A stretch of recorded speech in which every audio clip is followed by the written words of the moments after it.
한 주 동안 평안하셨습니까? 김정선 집사님 한 주일 동안 잘 지내셨어요? 광고에는 그 여호수아 사사기 룻기 사사시대에 대해서 강의를 한다고 했는데 제가 준비를 하다 보니까 출애굽기 레위기 민수기 부분을 조금 더 보강해서 강의를 하고 싶은 마음이 들어서 오늘은 출애굽기 레위기 민수기를 조금 더 심도 있게 다뤄보도록 하겠습니다. 지금 지도가 있는데요. 출애굽기는 세 마디로 정의가 됩니다. 제가 한번 저를 따라 하시겠습니다.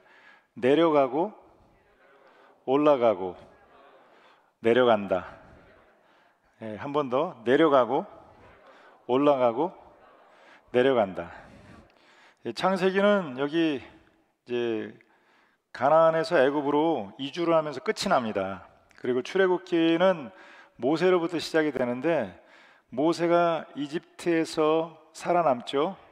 그런데 40세 됐을 때 구테타라고 봐도 될 것 같아요. 이제 이스라엘 백성들이 점점 힘이 강력해지니까 애굽 사람들이 견제하는 의미에서 모세를 쳐 끊어내게 됩니다. 그래서 어쩔 수 없이 이집트에서 피난을 나와서 시내산으로 들어가게 돼요. 여기가 삼각형인 데가 시내산이거든요. 그래서 모세가 이제 내려갑니다. 그리고 이 시내산에서 모세가 뭘 배우죠? 이제 하나님을 만납니다. 시내산에서 하나님을 만나요. 모세가 이제 히브리 사람으로 애굽 사람을 죽인 그 죄 때문에 애굽에서 쫓겨나서 시내산으로 내려갔다가 시내산에서 40년간을 양치기로 삽니다. 시내산에 살던 사람들은 가보신 분들은 알겠지만 베두인족이라고 그래요. 이동하면서 사는, 한 곳에 정주하지 않고 이동하며 사는 그런 목동들인데 베두인족과 만나서 결혼도 하고 아기도 낳고 거기서 양치기로 살아가게 됩니다. 그러다가 호렙산, 시내산 다 같은 말이에요. 그 시내산에서 하나님을 만납니다. 떨기나무 위에서 불로 임하신 하나님을 만나고 소명심을 다시 발견하고요. 그리고 다시 자기 백성들을 구원하기 위해서 이집트로 올라가죠. 그래서 거기서 바로하고 이제 싸움을 벌입니다. 근데 바로가 내주려고 하지 않죠. 싸움을 벌이다가 하나님이 10가지 재앙을 통해서 바로를 치십니다. 그래서 이스라엘 백성 250만 명을 데리고 다시 이제 이쪽으로 내려오게 되는 거예요. 두 번째 이제 시내산에 내려오게 되는데 요 기간이 대략 2달 정도 걸려요. 그리고 이 시내산 주변에서 한 10개월 정도 정주에 살아가다가 가데스바네아로 올라가서 거기서 정탐을 하고 이제 가나안 땅에 들어가지 못하고 광야에서 38년 동안 머물러 있다가 그러다가 이제 그 1세대 모든 유대인들이 죽고 나서 2세대가 가나안 땅으로 들어가는 것, 그게 이제 출애굽기부터 신명기까지의 내용입니다. 기간이 사실 별로 길지 않습니다. 출애굽기 40장 17절 말씀을 오늘은 성경을 좀 찾아가면서 보도록 할게요. 앞에 본문에도 영상에도 준비를 해놨으니까 그냥 보시면 되겠습니다. 한번 같이 읽어볼까요? 시작. 둘째 첫째 달 곧 그 달 초하루에 성막을 세우니라. 둘째 첫째 달이라 그러면 몇 년이 지난 거예요? 출애굽기 40장 17절이면 출애굽기의 제일 마지막 장이거든요. 출애굽기가 40장으로 되어 있습니다. 너무 간단한 질문이에요. 둘째 첫째 달, 그럼 몇 년이 지난 거예요?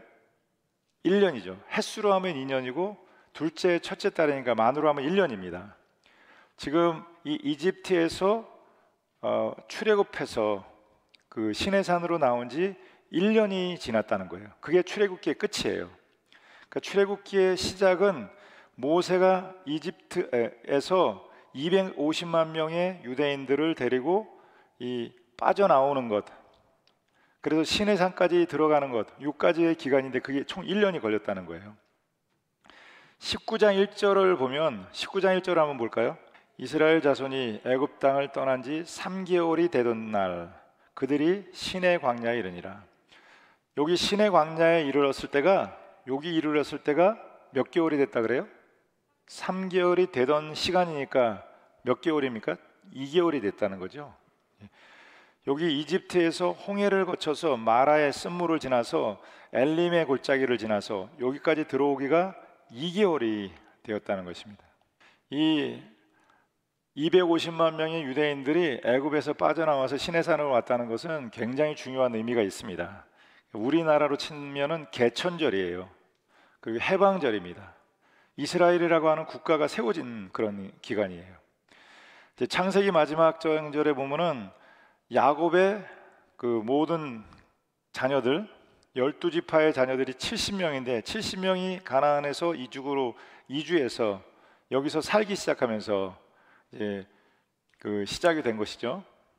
이게 출애굽기가 복잡하지 않습니다. 이제 잠깐 제가 설명을 드리고 나서 두 사람씩 서로 설명하는 시간을 갖도록 할 텐데 굉장히 단순해요. 몇 가지 사건만 기억하시면 됩니다. 출애굽기 1장 1절을 보실래요? 야곱과 함께 각각 자기 가족을 데리고 애굽에 이른 이스라엘 아들들의 이름은 이러하니 르우벤과 시므온과 레위와 유다와 이사갈과 스불론과 베냐민과 단과 납달리와 갓과 아세리요. 야곱의 허리에서 나온 사람이 모두 몇 명이요? 70명이에요.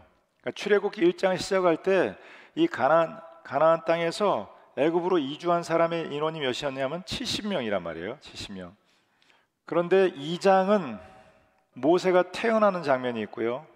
40년 동안 광야에서 자라는 그런 모습입니다.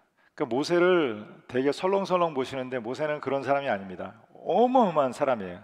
핫셉수트라고 하는 공주의 딸로 태어나서 피라미드를 만든 그 이집트의 왕이 될 뻔한 사람입니다. 그런데 이제 유대인들의 힘이 점점 강해져 가면서 그를 견제하는 세력 때문에 축출을 당한 거죠. 요즘에 저도 그 철인 왕후 보셨어요 혹시? 그 몇 편 재밌게 다는 못 보고 줄거리만 봤는데 아주 재밌더라고요.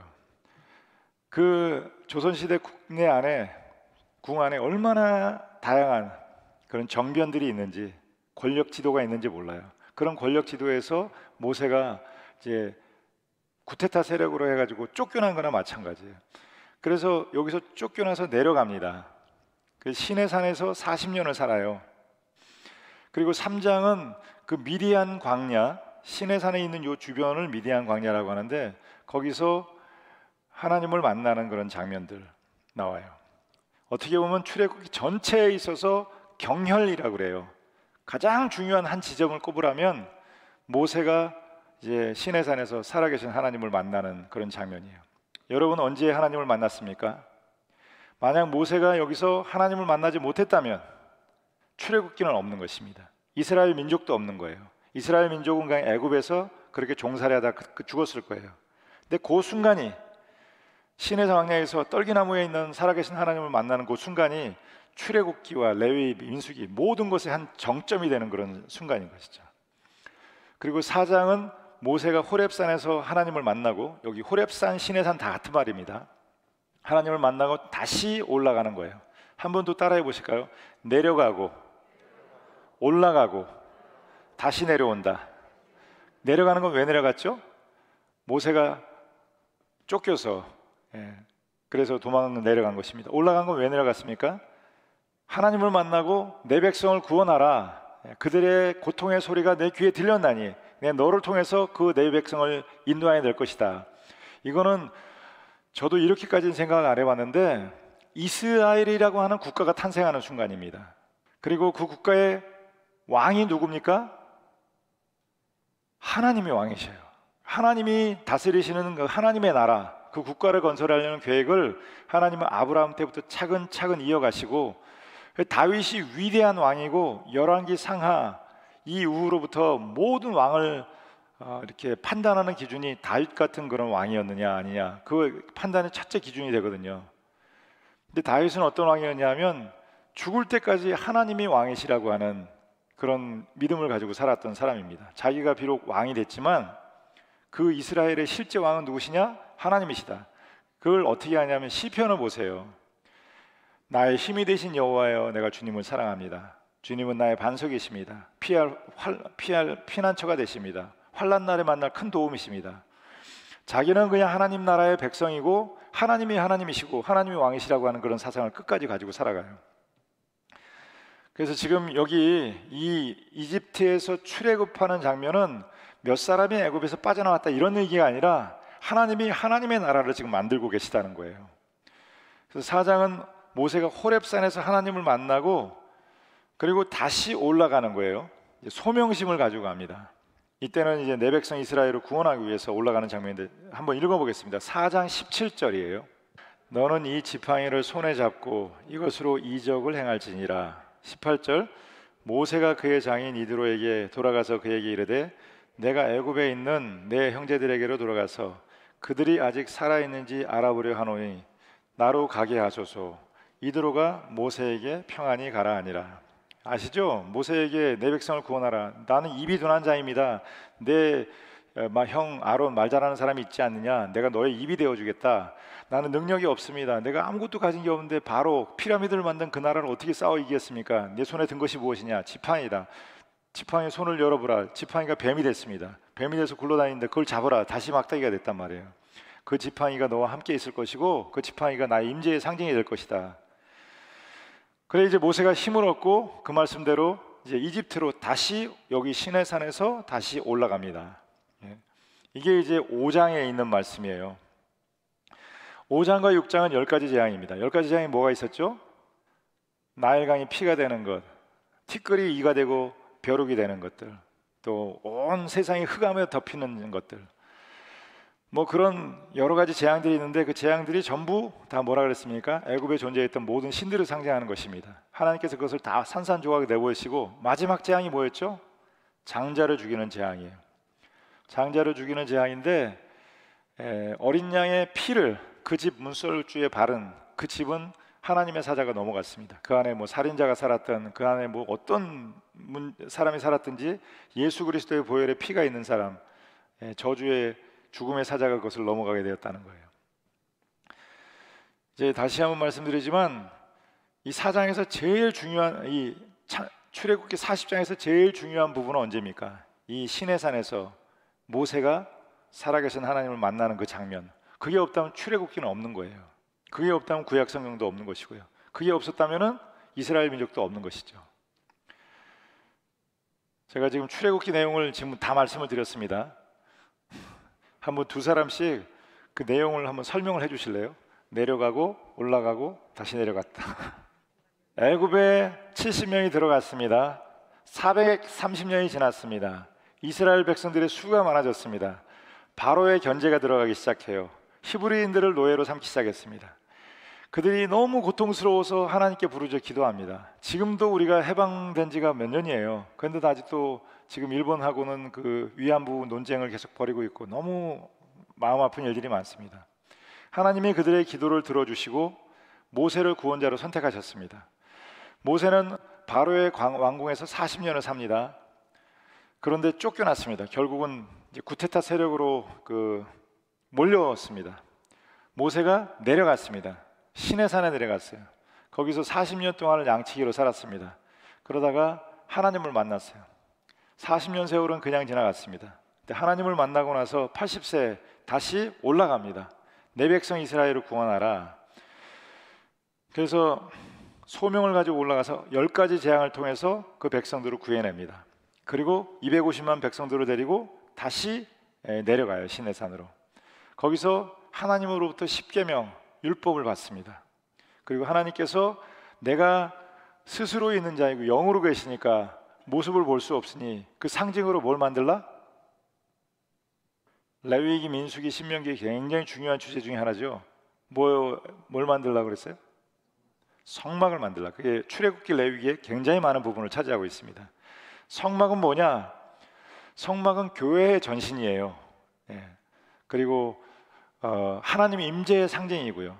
예수 그리스도가 누구인가를 보여주는 하나님 예표입니다. 다른 건물들에 대해서는 어떻게 만들라는 그런 얘기가 없지만 성막은 이렇게 만들라. 심지어 길이, 크기, 너비, 사용하는 재료까지 하나님께서 직접 다 말씀하셔요. 구약 성경의 전체 한 50장 정도가 성막에 대해서 말을 하고 있습니다. 나중에 성막에 대해서는 한번 특강을 하도록 할게요. 이 전체 내용 중에서 모세가 이 시내산에서 하나님을 만난 장면, 이게 전체 경혈이라 그러잖아요. 몸에도 제일 중요한 혈이 있는 자리가 있는데 혈자리예요, 여기가. 그걸 자세히 살펴보면 모세는 유대인인데 2살 미만의 아이들을 다 죽여야 되니까 그의 어미가 그걸 버리지를 못하고 집에서 꽁꽁 싸서 기르다가 소리가 커져서 온 가족이 위해를 받게 되니까 그 아이를 이렇게 갈대 상자에다가 애를 집어넣어서 띄워보냈습니다. 그런데 마침 그 아이를 픽업한 사람이 누구냐 하면 바로의 딸, 바로에게 2 아들과 2 딸이 있었는데 그 바로는 누구냐 하면 투트모스 1세예요. 투트모스 1세의 2번째 딸입니다. 핫셉수트라고 하는 여자예요. 이 여자가 그 아이를 픽업을 해서 자기 아이로 양자를 삼은 거예요. 그 바로의 딸의 그 양자로 40년 동안 왕궁에서 어마어마한 교육을 받습니다. 여러분, 애굽은 전 세계에서 가장 강대한 나라고 지금 가봐도 스핑크스, 피라미드, 그 카이로에 가보면 어마어마한 유적지가 남아 있어요. 그런데 그 왕실에서 황제가 되기 위한 교육을 받았으니 얼마나 대단한 교육을 받았겠습니까? 정치, 경제, 문화, 철학, 법, 레위기에는 복잡한 법들이 있습니다. 이제 뭐 생활법에서부터 헌법, 국가가 되기 위한 모든 법들이 거기 다 있는데 사실은 이 모세가 거기서 이미 그런 법률적인, 정치적인 그런 실력들을 훈련받아 가지고 나온 것이죠. 그런데 핫세수트의 아들이지만 왕궁에는 언제나 그런 정적 관계가 있습니다. 당시에는 특히 애굽에서 섬기던 신이 있는데 이 모세는 그의 어머니로부터 너는 유대인이고 하나님만을 섬겨야 되는 백성이라고 하는 교육을 받았잖아요. 그러니 당연히 그 투스모스 왕가로부터 적출을 당할 수밖에 없게 되었고요. 또 유대인들이 점점 수가 많아져서 250만 명이나 되니까 혹시 저들이 쿠데타를 일으키면 어떡하나 그런 가능성 때문에 모세를 이렇게 찍어내게 된 거죠. 적출을 당하게 된 것입니다. 그리고 모세가 여기서 이제 도망을 가서 시내산으로 가서 사는데 주일날도 말씀을 드렸지만 김성선 집사님이 지금 왕가에서 왕의 교육을 받다가 거기서 잘려 나갔어요. 궁에서 잘려 나가 가지고 지금 사막에서 양을 치고 있다면 심정이 어떻겠어요? 말할 수 없이 힘들 것 같아요. 그렇죠? 그러면 무슨 질문을 하겠습니까? 하나님한테 질문을 한다면 하나님을 처음에 원망도 하겠지만 하나님의 뜻이 무엇인지를 자꾸 물어보게 될 것 같아요. 그렇겠죠? 하나님 과연 살아 계십니까? 내가 왜 이런 고난 가운데 살아야 됩니까? 아브라함에게 약속하셨던 그 약속은 어디로 간 것입니까? 우리 조상 아브라함과 이삭과 야곱에게 약속하셨던 그 말씀, 너로 큰 민족을 만들고 너에게서 열 왕이 나오고 많은 땅을 주리라 하신 그 약속은 물거품이 되는 것입니까? 그래도 애굽의 황제 후보였던 사람인데 그 베두인족들은 1년에 목욕도 한 번 안 한다 그래요. 거기서 그 사람들하고 섞여 살면서 양 늘어가는 그 재미를 가지고 살았을까요? 그 만족하고 살 수 있었겠습니까? 절대로 만족하고 살지 못했을 것 같아요. 그냥 하루하루 아무런 소망이나 보람 없이 절망감 속에 살았을 것입니다. 제가 모세의 입장에서 이렇게 생각을 해보면 하나님 과연 살아계십니까?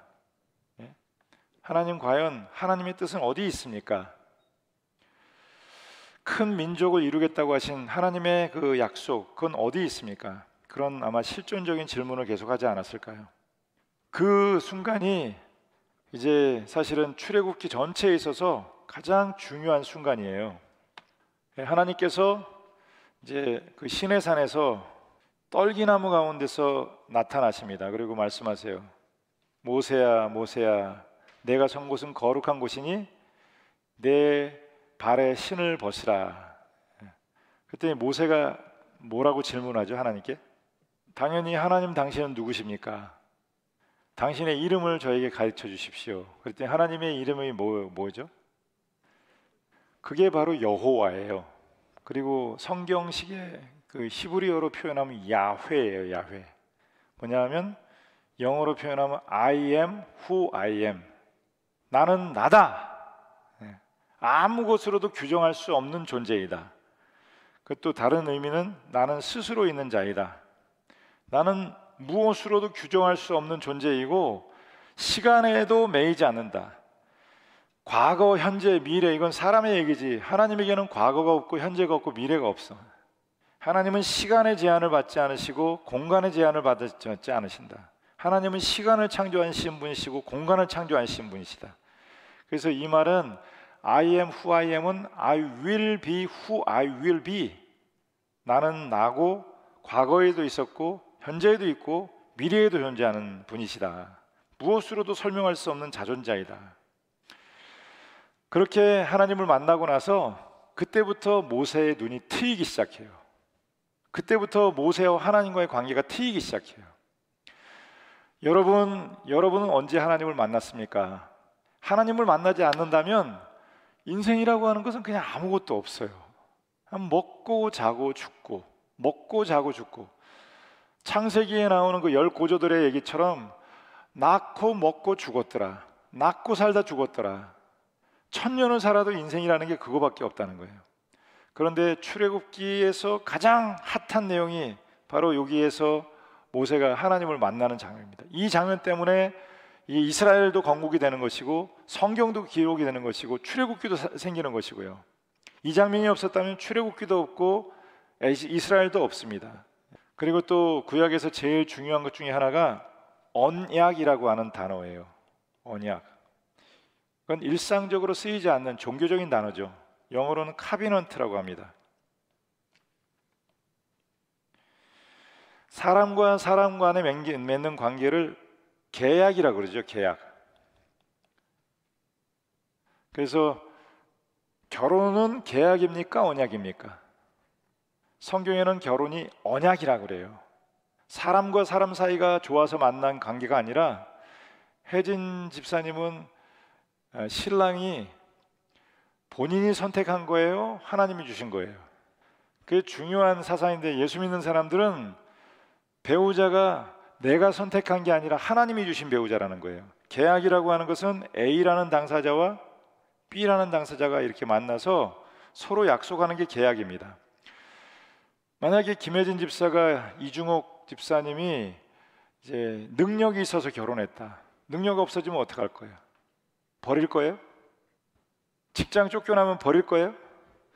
이렇게 계약이라 그러면 더 이상 이 관계를 지속할 이유가 없죠. 예뻐서 결혼했다. 안 예뻐지면 어떻게 해? 나이 들면 다 안 예뻐지잖아.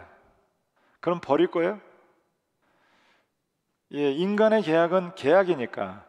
요즘 결혼식 하면은 주례자도 없이 자기들끼리 모여서 그냥 약속하고 한대요. 그게 계약입니다. 마음에 안 들면 더 이상 결혼 생활 지속할 이유가 없어요. 그런데 언약이라는 것은 하나님께서 짝지어 주신 것을 사람이 나누지 못한다. 하나님 앞에서 맺은 언약이에요. 그래서 결혼식 주례하는데 뭐 대학교 교수님이 하고 장관님이 하고 이건 코미디입니다. 그건 결혼식일 수가 없는 거예요. 결혼식 주례를 성직자가 해요. 성직자가 위대해서 하는 게 아니라 하나님의 대리인으로 이 자리에 서 있는 거예요. 니네 둘이 만난 게 오다가 다 만난 게 아니야. 하나님이 창조전부터 너희들을 계획하시고 만나도록 하셨기 때문에 만난 거야. 그러니 너희들이 살다가 싸우고 지지고 볶고 아무리 싫어도 헤어질 수 없어. 하나님이 허락하시지 않으면 두 사람의 관계는 헤어질 수가 없다는 거예요. 그 운명적인 만남이고 하늘이 맺어주신 만남이라는 것입니다. 언약이라는 게 그런 의미가 있습니다. 언약은 그냥 사람이 그냥 맺은 약속이 아닙니다. 하나님과 맺은 약속이에요. 하나님은 항상 약속을 주십니다. 아브라함을 만났을 때도 약속을 주셨습니다. 또 다윗과도 약속을 하셔요. 모세와도 약속을 하세요. 시내산에서 맺은 언약이 있죠. 아브라함과 맺은 언약은 다분히 좀 일방적입니다. 하나님이 그냥 일방적으로 갈대아우르 해서 아브라함을 뽑아내셔서 내가 너로 큰 민족을 이루게 하겠다. 많은 땅을 주겠다. 내 자손을 하늘의 별처럼 땅의 모래처럼 많은 자손을 주겠다 그러셔요. 그건 일방적인 계약이었는데 지금 이제 모세와 맺는 계약, 이제 시내산에서 여기가 아주 구약에 있어서 제일 중요한 부분 중에 하나입니다. 언약을 맺으십니다.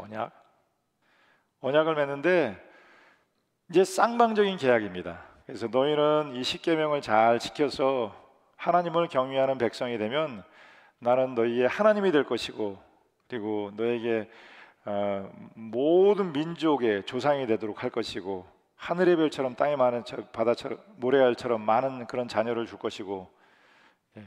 그런데 이 계약이 갑자기 일어난 것이 아니라 아브라함 때부터 계속해서 하나님께서 지난주에도 말씀을 드리지 않습니까? 언약하신 것을 갱신하시고 사라에게도 또 나타나셔서 말씀하세요. 너에게 내년 이맘때쯤 아들이 있을 것이다. 그리고 그 아들은 그냥 낳은 아들이 아니라 하나님이 언약으로 주신 아들이다. 그를 통해서 열방이 주께로 돌아오게 하실 것이다. 그리고 두 번째는 법을 주십니다. 법. 한 나라가 세워지려고 그러면 법이 있죠. 헌법이 있고 민법이 있고 상법이 있고 그래요. 그래서 레위기가 여기서 발생합니다. 한번 따라 하실까요? 레위기 발생. 레위기는 그래서 역사가 아닙니다. 레위기는 법전이에요. 그 지금 이 성경이 읽어졌는 철저하게 이스라엘 역사, historical fact, 역사적 사실을 중심으로 다루고 있는데, 그래서 레위기하고 신명기는 거기서 이렇게 빼요. 왜냐하면 이 레위기에는 출애굽기 40장에서 시간이 멈추고 레위기에선 전혀 시간이 지나지 않습니다. 그리고 민수기 1장에 가서 시간이 다시 시작이 돼요. 여기에는 언약, 하나님과의 맺은 언약, 또 하나님께서 주신 신명기 법, 시내산에서 모세가 그 십계명을 받지 않습니까? 그리고 세 번째는 성막을 지어라. 너희가 광야에서 살아가는데 나를 볼 수 없으니 하나님을 볼 만한, 하나님처럼 하나님의 임재를 상징하는 그런 물건을 하나 만들어야 되는데 그게 뭐예요? 성막이에요. 성막. 여기 이집트에서 시내산까지 오는 데가 얼마 걸렸다 그랬어요? 예? 2달. 그렇죠? 2달. 셋째 달 첫날이라 그랬으니까 여기까지 2달이 걸렸습니다. 신명기 출애굽기 40장에 보면은 여기 시내산에서 이쪽 가데스 바네아라고 하는 곳으로 이동할 때까지가 몇 년이 얼마 걸렸습니까? 1년이에요. 에집트에서 빠져나오는데 2개월 걸렸고요. 시내산에서 10개월 정주를 합니다. 그래서 도합 1년 정도 여기 십계명도 받고 또 여기서 광야의 생활을 해요. 그리고 레위기는 3가지가 담겨 있다. 한번 따라 하실까요? 하나님과의 언약, 율법, 성막, 이 3가지가 레위기 내용의 전부예요. 하나님과 사람과의 맺은 언약이 무엇인지, 또 하나님이 율법을 주십니다. 오직 너는 하나님만 섬겨라. 너를 위해서 하늘에 있는 것이나 땅에 있는 것이나 땅 아래에 있는 것으로 형상을 만들지 말지니라. 또 하나님의 이름을 망령 때 일컫지 말지니라. 또 안식일을 기억하여 거룩히 지켜라. 부모를 공경하라. 또 살인하지 말아라. 거짓말하지 말아라. 도둑질하지 말아라. 내 이웃을 거짓 증거하지 말아라. 그런 십계명의 말씀. 그리고 심지어는 굽이 갈라진 음식은 먹지 말아라. 이런 것은 먹어도 된다. 이런 것은 먹지 말아야 된다. 형제간의 법들. 형제를 손상을 입혔다 그러면 무엇을 갚아야 된다. 그를 죽였다 그러면 그를 죽여라. 이런 법정들이 담겨 있단 말이에요. 생활에서 이스라엘 사람들이 살아가기 위해서 법이 담겨 있어요. 그리고 이게 끝나고 이 민수기가 시작이 되는데, 민수기의 시작은 어딜까요? 출애굽기의 시작은 여기서 출애굽기는 시작해서 끝나는 거는 여기 시내산에서 끝이 나요. 민수기는 어디서 시작할까요? 시내산에서 시작이 돼요. 그리고 저도 여기 이번에 새로 발견한 건데, 저는 40년 동안 이 광야를 정신없이 헤매고 다니는지 알았어요. 근데 그게 아닙니다. 1년 여기서 있고 나머지 38년은 오로지 가데스 바네아라고 하는 곳에서 38년 동안 정주를 하게 돼요. 왜 그런가 그 이유를 한번 볼게요. 민수기 1장 1절 앞에 있습니다. 시작. 이스라엘 자손이 애굽 땅에서 나온 후 둘째 달 첫째 날에 여호와께서 시내 광야 회방에서 모세에게 말씀하여 이르시되, 여기 둘째 해 둘째 달, 그럼 얼마가 지났다는 거예요? 둘째 해 둘째 달 1년 몇 개월? 2개월 지났다는 거죠. 지금 민수기가 시작이 되는데 출애굽한 지가 얼마 됐다는 거예요? 1년하고 2개월이 지났다는 거예요. 2개월간은 여기 시내산까지 오는데 도달하는데 2개월이 걸렸고 시내산에서 십계명을 받고 성막을 만들고 하나님과의 언약 관계를 설정하는데 한 10개월 정도 걸리고, 그래서 1년이 지난 다음에 민수기가 여기서 이제 그 출발하는데 1년 2개월이 지났다는 뜻이죠. 그리고 민수기는 민, 백성 민자입니다. 백성. 수는 숫자, 계수할 때의 수예요. 그래서 백성의 수를 계수한다. 그래서 영어로는 numbers라고 그래요. numbers. 무슨 얘기냐? 이제 애굽에서 빠져나온 사람이 250만 명인데 이 사람들이 전문적으로 훈련된 군인들이나 용사들이었을까요? 아니면 오합지졸인 민간인들이었을까요? 그렇죠. 임산모, 할머니, 할아버지, 애들 전부 도합 다 해서 250만 명인 거예요. 그런데 앞으로 가야 될 길에는 수없이 많은 대적들이 있습니다. 아말렉 족속, 모압, 암몬, 아모리, 그런 족속들이 있는데 전쟁을 벌여올 거란 말이에요. 그러면 당연히 국가로서 형성이 되기 위해서 뭘 해야 되겠어요? 대오를 맞춰야죠. 진을 짜야 돼. 지금 하는 얘기는 뭐 은혜를 받는 얘기는 아니지만 성경을 전체적으로 이해하기 위해서는 꼭 필요한 얘기들이에요. 이제 앞으로 전쟁을 벌이게 되면 전쟁할 수 있는 군인들, 또 나라를 지킬 수 있을 만한 병력들을 또 만들어 가야 됩니다. 민족 전체가 이동을 하고 있기 때문에 지켜줄 그런 장병들이 필요해요. 그래서 처음에 이제 그 계수를 하게 된 동기는 군대를 설립하기 위해서라고 그래요. 그런데 계수를 해보니까 장병이 얼마였다고 합니까? 유다 지파의 몇 명, 무슨 지파의 몇 명, 무슨 지파의 몇 명 해서 다 도합 계수를 해보니까 총 60만 명의 장정이 있었더라. 250만 명의 군인들, 백성들. 이거는 무슨 얘기냐면요, 저를 한번 더 따라해 보실까요? 이동이다. 다시 이동이다. 이제 여기서 머물러 있는 게 아니라 하나님이 약속하신 그 가나안 땅은 여기가 가나안 땅이에요.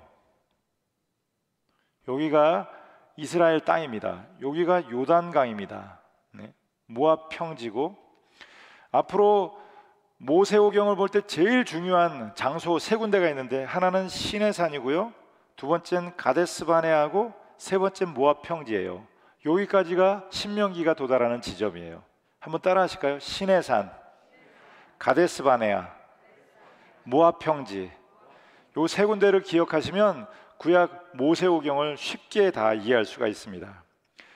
이제 군대를 계수하는데 60만 명이었다 그래요. 250만 명이 민족 대이동을 하게 된 거예요. 역사 속에서 그런 민족들이 대이동한 것들이 있죠. 인치도 목사님 혹시 기억나는 게 있어요? 인치도 목사님 역사에 굉장히 밝은데 세계사에서 막 민족들이 이 땅에서 저 땅으로 대단위로 이주하고 그런 게 있습니까? 로마 시대 때 로마 말기에 게르만 민족이, 그렇죠. 대표적인 게 게르만 민족이에요. 독일 민족들이 북방에서 내려와서 로마 지역을 점령을 하게 되죠. 근데 오래 점령을 못하고, 그리고 노르망디 민족의 대이동도 있고요. 수백만 명의 이동이 있었습니다. 여기 지금 유대인들이 수백만 명이 이동을 하게 되는데 민족의 대이동이고 국가의 출현이고요. 그전에는 이스라엘이라고 하는 국가가 존재하지 않았어요. 근데 여기 애굽에서 이제 피난을 내려오면서부터 한 국가가 형성이 되기 시작한 거예요. 국가의 영토는 여기 이스라엘이고 아직 이 땅은 받지 못했어요. 약속받은 땅이지 아직 얻은 땅이 아닙니다. 국민들은 250만 명의 이스라엘 사람들, 유대인들. 그리고 나라의 왕은 하나님이 왕이시고요. 또 법은 이 십계명을 비롯한 레위기, 법전이고요. 그 민수기의 일부는 또 성막도 있습니다. 그리고 이제 이동을 하게 되는데 하나님께서 아브라함에게 주신 그 약속의 땅으로 이동한다. 하나님께서는 아브라함 때부터 약속하신 약속을 하나씩 둘씩 차분차분 그렇게 만들어 가십니다. 며칠 전에는 동민이가 물어보더라고요. 왜 하필 아브라함이냐? 사람도 많은데 왜 하필 아브라함이냐? 어떻게 생각하세요? 하나님이 선택하신 거는 우리가 생각할 수 있는 게 아니라서 네. 아브라함을 선택하신 것 또한 하나님이 하신 거고 저를 이 땅에 선택해 주신 것도 하나님이 해주신 거기 때문에 그거를 왜 아브라함이라고 말할 수 있는 거는 아닌 것 같아요. 그렇죠. 왜 이스라엘인가? 그 우리가 물어보는 게 우리 그러면 세종대왕은 이순신 장군은 어떻게 되나? 왜 그분들은 선택하지 않으시고 이스라엘만 선택을 하셨는가? 우리 조상들은 뭔가? 그런데 마치 이런 것 같습니다. 애플 컴퓨터는 자기들이 직접 만들지 않고요, 하나만 샘플로 만든대요. 그리고 이거를 중국으로 보내서 OEM으로 수백만 개를 대량 생산을 한다는 거예요. 하나님께서 아브라함과 이스라엘이라고 하는 민족을 택하셔서 하나님의 뜻이 뭐였는지를 보여주시고, 그래서 진리 보유 국가라 그러잖아요. 하나님의 말씀을 보유한 국가, 그 자부심이 엄청나게 강합니다.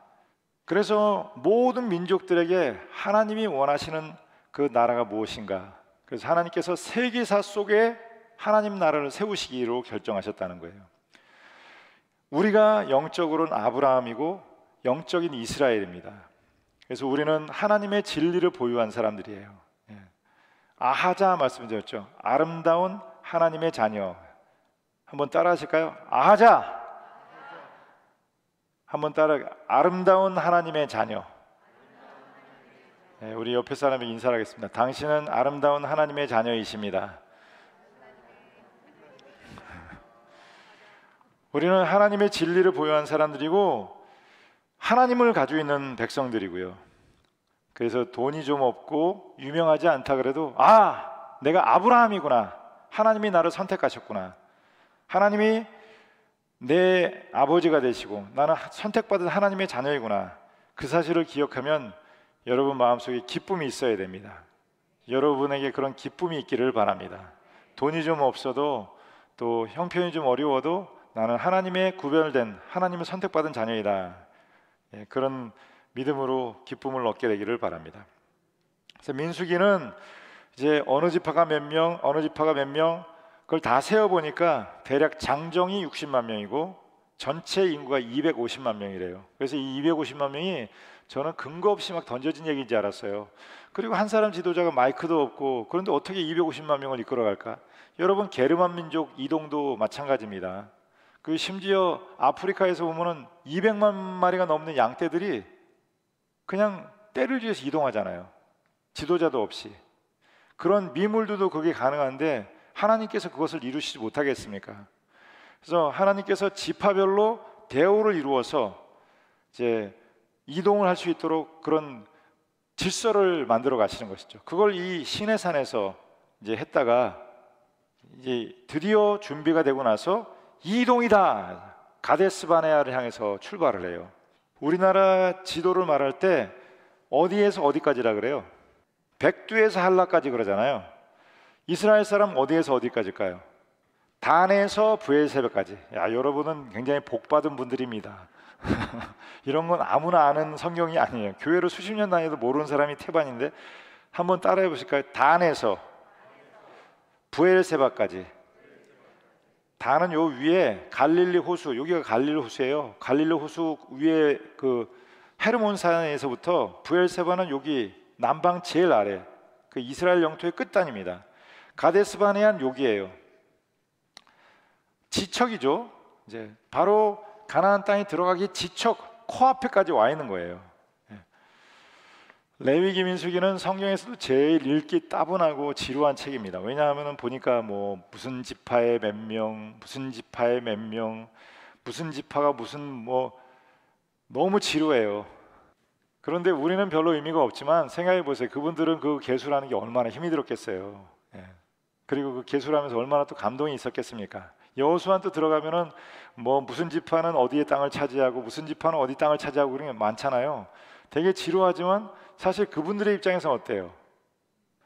이영숙 장로님이 부동산 광주에 몇 평이 있고 성남에 뭐 아파트가 있고 그렇게 셀 수 있다면 그러기를 바라지만 얼마나 그 감동이겠어요. 남들이 보면 아무 의미가 없는 숫자지만 그런 마음으로 본다면 얼마나 감동이겠습니까? 그 사람들 그 숫자 세는데 얼마나 고생했겠어요.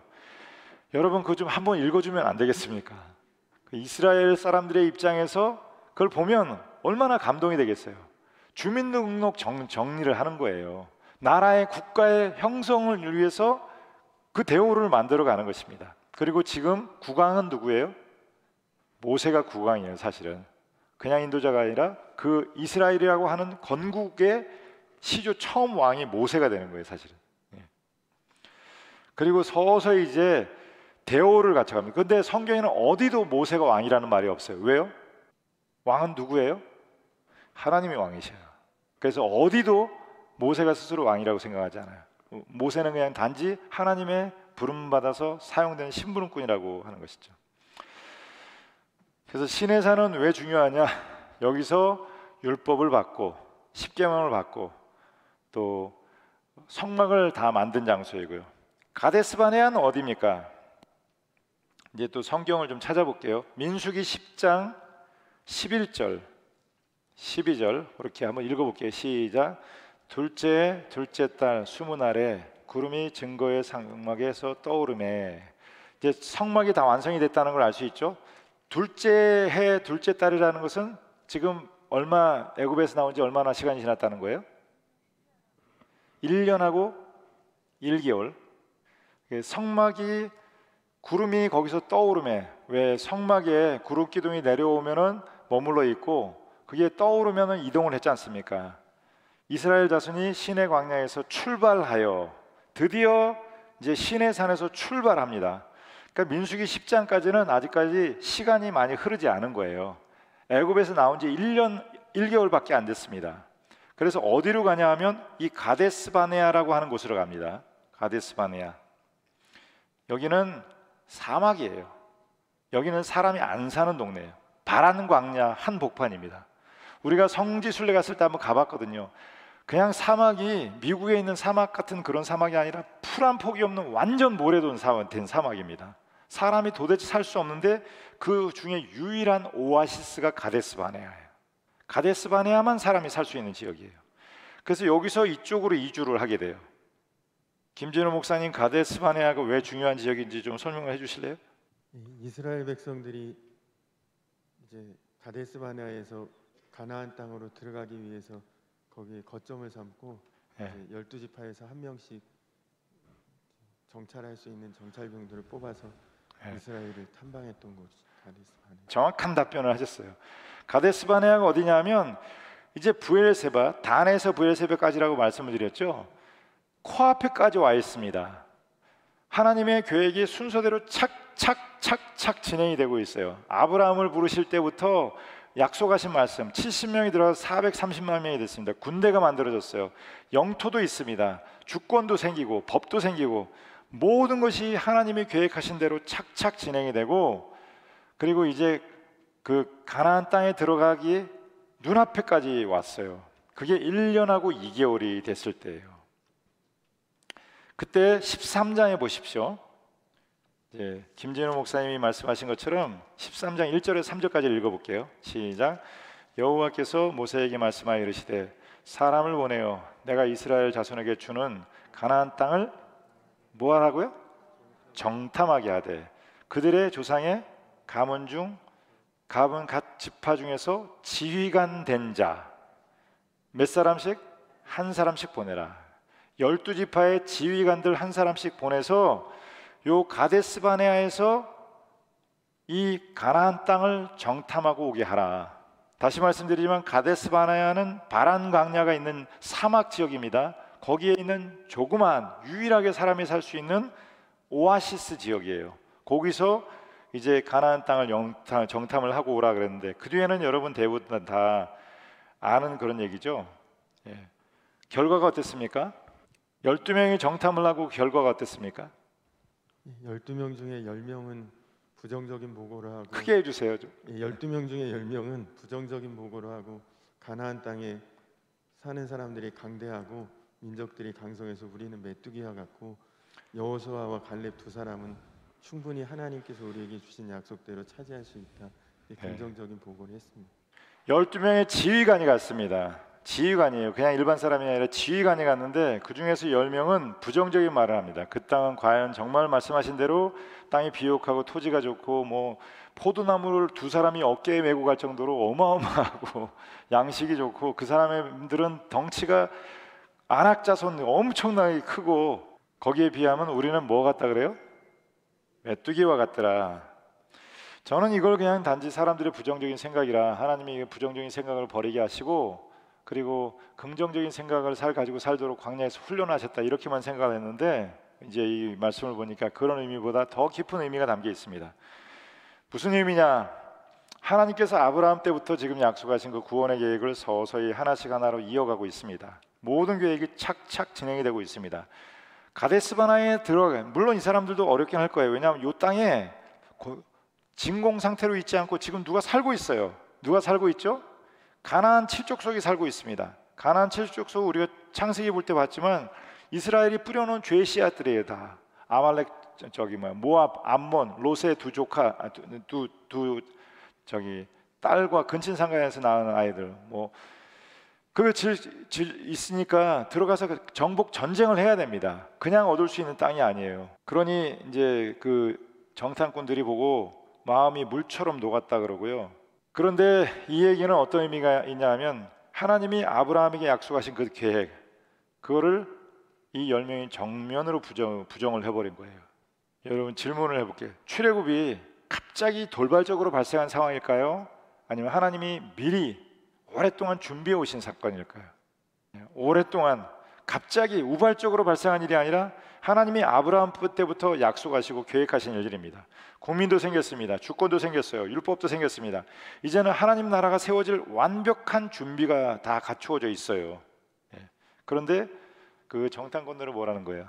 우리는 가지 않겠다. 여기 가데스바네아에 그냥 머무르 살겠다. 왜 하나님께서 이들을 이제 바로 들어가면 한 주일이면 들어갈 수 있는 거리인데 이 광야에서 38년을 살게 하셨을까? 광야 생활이 그동안 오해하고 있습니다. 이런 데서 막 이렇게 돌아다니면서 산 게 아닙니다. 우리가 구름기둥, 불기둥 때문에 그런 오해가 있습니다. 막 돌아다니면서 살았다고 생각하는데 아니에요. 그냥 가데스바네아 오아시스에서 38년 동안 산 거예요. 여기에서 총 2년, 여기서 38년, 그래서 40년이에요. 왜 40년 동안 그 광야에서 머물러 살아가야 되나? 하나님께서는 이스라엘을 통해서 하나님의 나라를 세계의 열방 가운데 새기고자 하는 그런 꿈을 가지고 계셨습니다. 그런데 지금 이스라엘 백성들이 정면으로 그걸 부정을 하고 있는 거예요. 지금 수십 년, 수백 년 쌓아온 계획인데 지금 와서 못하겠다고 나자빠지는 거예요. 하나님께서 그들을 보시고 이 사람들로서는 새로운 하나님의 나라를 세울 수가 없겠구나. 새롭게 판을 짜야 되겠다. 들어는 갈 수 있겠지만 들어가 봐야 이 사람들의 이 믿음, 이 사람들의 이런 정신, 이런 철학으로는 하나님의 나라가 세워지지 않겠구나. 그래서 이제 광야 1세대, 이 애굽에서 나왔던 광야 1세대들은 이제 포기하시고 다음 2세대를 통해서 이제 나라를 건립하겠다는 그런 계획을 세우고 계세요. 이분들의 문제는 단지 말씀을 불순종하고 부정하는 것 자체가 아니라 역사의식이 없는 거예요. 자기가 하나님의 선택된 백성이라고 하는 의식 자체가 없는 것입니다. 하나님께서 이 세계사 속에서 하나님의 나라를 세우시겠다고 하는 그 계획 자체를 이해하지 못하는 거예요. 사명감도 없습니다. 영적 의식도 없습니다. 역사를 보는 눈도 없습니다. 오로지 관심은 먹고 사는 것, 먹고 살다 죽는 인생. 우리도 그러지 않습니까? 교회는 나오지만 오로지 관심은 먹고 사는 것. 거기에서 한치도 없어요. 38년 동안 뭘 했냐? 먹고 살다 죽은 거예요. 한번 따라해 보실까요? 먹고 살다 죽다. 이게 38년 동안의 결론이에요. 여기서 훈련해가지고 불순종이 순종의 사람 된 게 아니라 그냥 먹고 살다 죽다. 하나님은 이분들로서는 하나님의 나라가 세워질 수 없다는 것을 아셨습니다. 그래서 우리가 교회로서 또 성도로서 제일 중요한 것, 내가 여기 왜 있는지, 내가 누구인지를 바로 아는 것입니다. 김진우 목사님은 왜 삽니까? 하나님께서 주신 사명을 삶 가운데 이루면서 살기 위해서.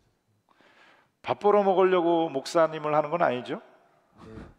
목사가 밥 먹고 살기 위해서 목회를 한다면 얼마나 불행한 일이겠어요. 내가 여기 왜 서 있는지, 교회가 왜 여기 있는지, 여러분이 왜 장로로, 왜 권사로 부르심을 받았는지, 김정선 집사가 왜 사업을 하고 왜 일을 해야 되는지, 왜 자녀를 양육해야 되는지, 김정선 집사님은 왜 애를 낳고 왜 일을 하고 삽니까? 하나님을 몰랐을 때는 방금 네. 말씀하셨던 정말 그냥 그렇게 먹고 살다 죽는 사람이었고요. 네. 이제는 하나님 주신 소명을 네. 마음에 사원한 게 있기 때문에 네. 그걸 이루려고 삽니다. 그렇죠. 아이를 기른다 그래도, 직장 생활을 한다 그래도 그냥 먹고 살다 죽는 인생이 아니라, 그게 가데스 바네아에서의 이스라엘 백성인데, 하나님이 나를 부르셨다. 나는 하나님의 일을 하고 있다. 그리고 하나님께로 돌아갈 사람들이다. 내가 우연히 우발적으로 세상에 던져진 게 아니라 하나님의 계획을 가지고 나를 만드셨다. 내가 여기 살고 있는 일은 하나님의 영광을 위해 살아가는 것이고, 아이를 키우는 것도 하나님의 영광을 위해서 키우는 것이고. 여러분, 아이들 잘 키워서 좋은 대학 나오고 또 뭐 좋은 직장 가고 너무 자랑하지 마세요. 제가 목회하면서 보니까 아무것도 아니야. 나중에 피눈물 흘리는 날이 와요. 믿음으로 자녀를 양육하고 그 안에 하나님의 자녀라고 하는 소명심을 세워주지 못하면, 그러면 아무것도 아닌 인생이 되더라고요. 하나님이 250만 명도 버리셨어요. 교회가 한 1000명만 돼도 어마어마한데 250만 명 되는 교회도 버리셨다니까요. 그러니까 숫자 자랑할 거 없고 크기 자랑할 거 없고, 그래? 그러면 너희는 거기서 그냥 먹고 살다 죽어라. 그냥 내버려 두셨습니다. 그 육신의 소욕에 따라서 그냥 살도록 내버려 두셨어요. 그게 가데스 바네아예요. 왜 40년인지 아세요? 뭐냐면 정탐한 기간이 40일이에요. 그래서 40일을 1년씩 쳐서 40년이 되는 거예요. 의식 없이 하나님 나라 모르고 사명 없이 그 정탐한 기간 40일, 그 40년입니다.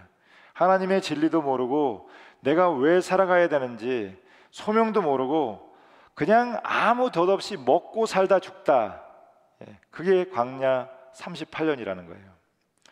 한번 저를 따라 하시겠습니다. 하나님, 크게 하나님, 사명감을 가지고 살게 하옵소서. 우리 한번 옆에 사람에게 인사를 하겠습니다. 사명감을 가지고 삽시다. 이렇게. 여러분 왜 삽니까? 먹기 위해 삽니까? 물론 먹어야 살지만 먹기 위해 사는 건 아니에요. 여러분 왜 삽니까? 직장 다니려고 삽니까? 직장 다니려고 사는 것도 아닙니다. 우리는 하나님의 주신 명령을 가지고 세상에 태어났고, 하나님의 일을 하다가, 교회도 그래요.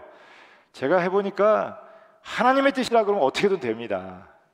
그 일이 하나님의 뜻이라 그러면 어떻게든 돼요.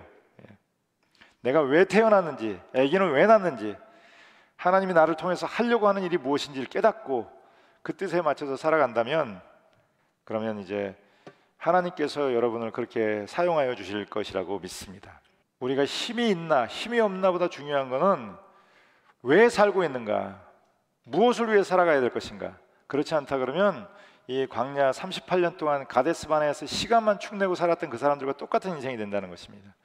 정리를 해보면 출애굽기는 뭐예요? 내용이 애굽에서 시내산까지, 그 역사 순으로만 치면, 그리고 레위기는 여기 시내산에 쓰여진 언약, 성막, 법전, 민수기는 요 시내산에서부터 가데스 바네아까지, 민수기 전부가요 38년 동안의 여정인데, 민수기에는 특별한 내용이 없어요. 그냥 발람, 발락 이 정도 사건들 외에는 그냥 먹고 살다 죽다 그 얘기밖에 없어요, 민수기에. 그리고 신명기는 드디어 38년이 지났습니다. 광야 1세대 다 죽었어요. 2세대 갈렙과 여호수아, 그리고 광야에서 태어난 사람들, 그들만 있습니다. 이 사람들을 통해서 또 이동하는 거예요, 하나님께서. 신명기 이제 시작인데, 이동을 하는데 250만 명이 이동을 합니다. 60만 명의 군대의 호위를 받아서. 그런데 가면 여기가 진공 상태로 있는 게 아니라 나라가 있잖아요. 한번 따라해 보실까요? 에돔, 모압, 암몬, 아모리, 이런 나라들이, 이게 킹스웨이라고 로마 황제가 만들어 놓은 전 세계, 왜 실크로드라 그러지 않습니까? 여기 이렇게 우리나라까지 연결된 지도예요. 전 세계로 통하는 그런 도로가 다 연결이 되어 있는데 그 길을 통해서 올라가도록 되어 있어요. 그래서 에돔 사람에게, 이건 성경 구절을 다 읽지는 않겠습니다. 준비를 해왔는데, 그 모세가 사람을 보내서 물어봐요. 우리가 그 땅을 지나가야 가나안 땅을 들어갈 수 있는데 우리를 보내달라. 당신의 나라를 해하지 않겠다. 근데 허락을 해줬을까요? 안 해줬을까요? Yes and no. No. 그거 어떻게 했습니까? 그래서 그냥 피해서 국경을 넘어서 이렇게 지나가요. 이게 발자취야. 전쟁을 하지 않으려고. 그런데 아모리 땅에 왔을 때 아모리 왕에게 다시 한번 서신을 보냅니다. 이게 이제 민수기 마지막 부분과 신명기에 나오는 부분인데 허락을 해줬을까요? 안 해줬을까요? 허락을 해주지 않습니다. 그냥 지나만 가겠습니다 했는데 허락을 해줬을까요? 허락을 안 해줬습니다. 그래서 어떻게 해요? 이번엔 전쟁을 벌입니다. 전쟁을 벌여요. 그래서 이겼을까요? 졌을까요? 이겼죠. 그래서 이 땅을 잡아먹습니다. 모세가 있었을 때 얘기예요. 이게 바로 모압 평지예요.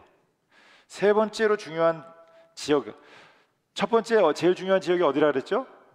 시내산. 두 번째 지역 중요한 지역 가데스 바네아. 세 번째 지역 모압 평지. 이걸 아시면 여러분 신명기까지를 다 보는 눈이 열리게 된 거예요. 아마 신명기까지를 보시면 이제 다른 눈으로 보실 수 있을 거예요. 모압 평지예요. 모압 평지는 어디입니까? 바로 가나안 땅 옆이고요. 단 지파, 갓 지파, 므낫세 이 반지파라 그랬는데 반지파라는 거 하는 건 므낫세 반은 여기 있고 이쪽에 또 반 땅을 얻었다는 뜻입니다. 므낫세 반지파, 갓 지파, 르우벤 지파 여기가 바로 아모리 땅이 가지고 있었던 지역인데 전쟁을 해가지고 얻어낸 땅이에요. 여기가 갈릴리고 여기가 예루살렘이에요. 여기가 사해 쪽이고 여기 모압 평지에서 모세가 마지막으로 광야 2세대들을 향해서 준 설교 말씀이 뭐냐면 뭐예요? 신명기. 새롭게 주어진 하나님의 말씀. 신명기 1장 3절 1절에서 3절까지만 보고 마치도록 할게요. 시간이 너무 많이 가서 다음 주에는 제가 제주도를 다녀와야 되기 때문에 김진우 목사님이 여호수아에 대해서 이제 강의를 하실 것입니다. 다음 주에는 이제 사사 시대 여호수아, 사사기, 룻기로 들어가게 돼요. 1절에서 3절까지만 한번 읽어볼게요. 시작. 이는 모세가 요단 저쪽 숲 맞은편에 아라바 광야 곧 바란과 도벨과 라반과 하세롯과 디사압 사이에서 이스라엘 무리에게 선포한 말씀이니라. 호렙산에서 세일산을 지나 가데스 바네아까지 10하루길이었더라. 세 번째 40째 해 11째 달. 여기 이제 이걸 40째 해는 뭐예요? 몇 년째입니까? 40째 해 11째 달. 39년 몇 개월? 11개월 첫째 날. 그러니까 39년 차 11월 첫째 날인 거예요. 그러니까 거의 40년이 되기 한 달 남겨놓은 지점이죠. 그때 모세가 이제 이스라엘 광야 2세대들을 다 모아놓고 이제 하나님의 말씀을 전한 것입니다. 이 요단강 동편 이 모압 평지에서 이스라엘 백성들을 모아놓고 주신 하나님의 말씀이에요. 이렇게 함으로 이제 신명기까지가 다 완수가 되는데 이제 가장 중요한 것 두 가지 말씀을 드렸죠. 첫 번째는 출애굽기의 가장 중요한 혈자리가 어디라 그랬습니까? 출애굽기의 가장 중요한 혈자리 모세가 떨기나무에서 살아계신 하나님을 만난 것. 만일 만나지 않았더라면 출애굽기는 없습니다. 이스라엘 존재하지 않아요. 그런데 거기서 하나님을 만남으로 이제 모세는 하나님의 백성으로 이스라엘의 지도자로서의 삶을 살아가게 돼요. 제가 바라기는 사랑하는 성도 여러분 삶의 자리에서 살아계신 하나님을 만나시기를 바랍니다. 그때가 여러분 가정의 새로운 역사가 시작되는 날이고요. 또 두 번째 가장 중요한 것들 그 가데스 바네아 아무 인생의 뜻도 목적도 없이 38년 동안을 허송세월을 합니다. 여러분 왜 삽니까? 대원교회 여기 왜 있습니까? 저는 왜 목사로 부르심을 받았습니까? 먹고 살다 죽도록 부르심을 받지는 않았다는 거예요. 저도 대략 이제 한 15년 정도 목회가 남은 것 같은데 말씀을 보면서 진짜 생명을 걸고 최선을 다해서 이제 목회하는데 힘을 써야 되겠다. 그냥 먹고 살다 죽는 그런 인생은 되면 안 되겠다.